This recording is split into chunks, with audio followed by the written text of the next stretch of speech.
प्रदेश में एक बार फिर दल बदल की चर्चाएं तेज हो गई हैं, क्योंकि मध्य प्रदेश कांग्रेस के अध्यक्ष कमलनाथ ने कहा है कि उनके संपर्क में बीजेपी के कुछ विधायक हैं, लेकिन वह अपने संगठन के नेताओं को ही टिकट देंगे। वहीं कमलनाथ के बयान पर मंत्री भूपेंद्र सिंह ने पलटवार करते हुए कहा कि कांग्रेस के कुछ विधायक बीजेपी के संपर्क में हैं और वह भाजपा में शामिल होना चाहते हैं। इस मामले में अब प्रदेश के गृह मंत्री नरोत्तम मिश्रा की भी एंट्री हो गई है। मिश्रा जी ने मामले में बड़ा बयान दे दिया है। नरोत्तम मिश्रा से जब कमलनाथ के दावे को लेकर सवाल किया गया तो उन्होंने कहा कि कमलनाथ जब जब ऐसा बोलते हैं तब तब कांग्रेस टूट जाती है।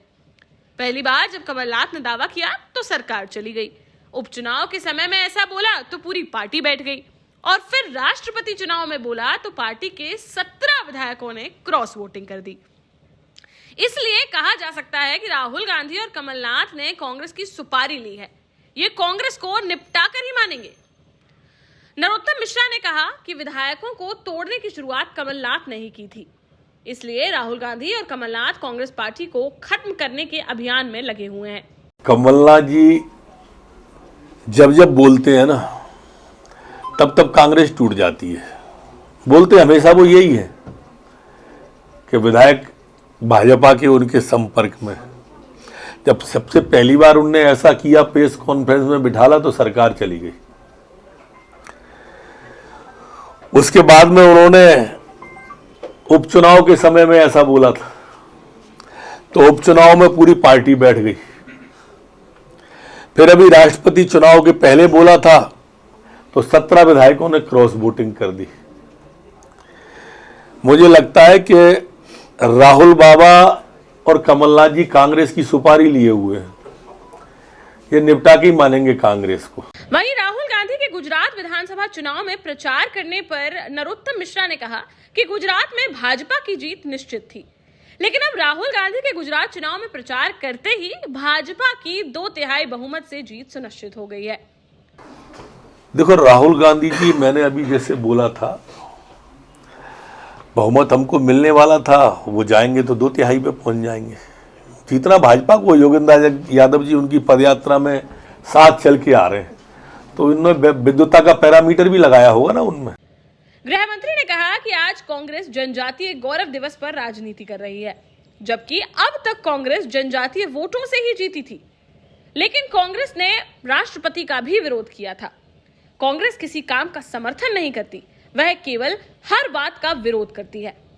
यही कारण है कि 20 साल में कांग्रेस को हमसे ज्यादा वोट नहीं मिले, लेकिन राष्ट्रपति के स्वागत के लिए पूरा प्रदेश तैयार है। आपको बता दें कि एक दिन पहले छिंदवाड़ा में प्रदेश कांग्रेस अध्यक्ष कमलनाथ ने दावा किया था कि बीजेपी के कुछ विधायक उनके संपर्क में हैं, क्योंकि इन विधायकों को लगता है कि उनकी पार्टी उन्हें आने वाले विधानसभा चुनाव में टिकट नहीं देगी, इसलिए वह कांग्रेस से संपर्क कर रहे हैं। लेकिन कांग्रेस अपने कार्यकर्ताओं को ही टिकट देगी। कमलनाथ ने पहले भी ऐसा ही दावा किया था, जबकि नेता प्रतिपक्ष गोविंद सिंह ने भी बीजेपी विधायकों के कांग्रेस के संपर्क में होने का दावा किया था। नेता प्रतिपक्ष जी का बयान मैंने सुना, कुछ सांप बिच्छू जैसी बात कर रहे थे। वो काबिल दोस्त है मेरे, नेता प्रतिपक्ष हैं, बड़े सम्मानित हैं। दरअसल वो जिन लोगों से घिरे हुए हैं वर्तमान में, उनका इशारा उस ओर रहा होगा। जहां तक कांग्रेस के विरोध का सवाल है तो चाहे पैसा हो या प्रेसिडेंट, राष्ट्रपति जी के चुनाव में कांग्रेस ने विरोध किया क्योंकि वो जनजातीय वर्ग से आती थी। देश का सर्वोच्च पद उन्हें मिलना था, विरोध कर दिया। पैसा एक्ट का विरोध कर रही कांग्रेस, कमलनाथ जी, अब इनको ये नहीं मालूम कि जनजातीय वर्ग के वोटों से ही जीते हैं ये अभी तक, और अब इनके चिरंजीव हैं, उन्हीं के वोटों पर हैं, क्यों विरोध कर रहे हैं। आप एक काम ऐसा नहीं बता सकते कि जिसका ये समर्थन करते हो। हर बात का विरोध करते हैं, अच्छे का भी और बुरे का भी, और यही कारण है कि कभी पिछले 20 साल में इन्हें हमसे ज्यादा वोट नहीं मिले। 20 साल हो गए। जल, जंगल, जमीन और संसाधनों पर ग्राम सभाओं का अगर हक मिल जाता है उन्हें, तो ये प्रसन्नता की बात है। और इसलिए स्वाभाविक रूप से आज का दिन गौरव का दिन है। महामहिम राष्ट्रपति जी हम सब के बीच में आ रही हैं, मध्य प्रदेश में आ रही हैं। पूरा प्रदेश उनके स्वागत को आतुर है।